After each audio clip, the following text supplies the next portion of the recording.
আজকে আমি আপনাদের কালো জাদু করলে কি কি লক্ষণ দেখা দেয় এবং এর প্রতিকার সম্পর্কে বলবো। ভিডিও শুরু করার আগে একটা লাইক করে ভিডিওটি সবার কাছে শেয়ার করে দিন এবং এমন আরও প্রয়োজনীয় ভিডিও পেতে আমার পেজটি ফলো করে দিন। ধন্যবাদ সবাইকে। চলুন এবার মূল ভিডিও শুরু করি। ইসলামের দৃষ্টিকোণ থেকে জাদু একটি বাস্তব সত্য এবং এটি কোরআন ও সুন্নাহ দ্বারা প্রমাণিত। কারো ওপর জাদু করা হয়েছে কিনা তা বোঝার জন্য উলামায়ে কেরাম কোরআন ও হাদিসের আলোকে কিছু লক্ষণ বা আলামতের কথা উল্লেখ করেছেন। নিচে প্রধান কিছু লক্ষণ দেওয়া হল। ১. শারীরিক ও মানসিক অস্বাভাবিকতা। অহেতুক ভয়, কোনো কারণ ছাড়াই প্রচণ্ড ভয় পাওয়া বা সব সময় আতঙ্কে থাকা।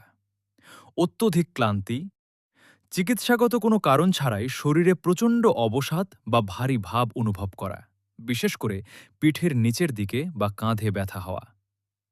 অস্থিরতা ও খিটখিটে মেজাজ, তুচ্ছ বিষয়ে প্রচণ্ড রাগ করা বা মেজাজ হারিয়ে ফেলা, যা আগে স্বভাবজাত ছিল না। ২. ইবাদতে অনীহা ও বাধা।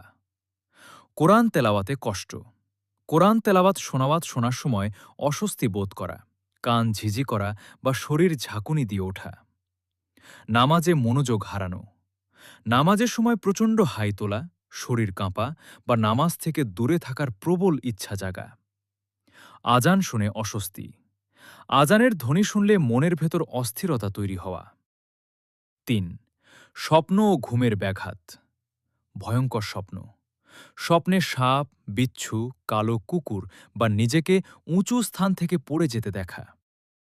রাতে গভীর ঘুম না হওয়া বা ঘুমের মধ্যে কথা বলা ও চিৎকার করা।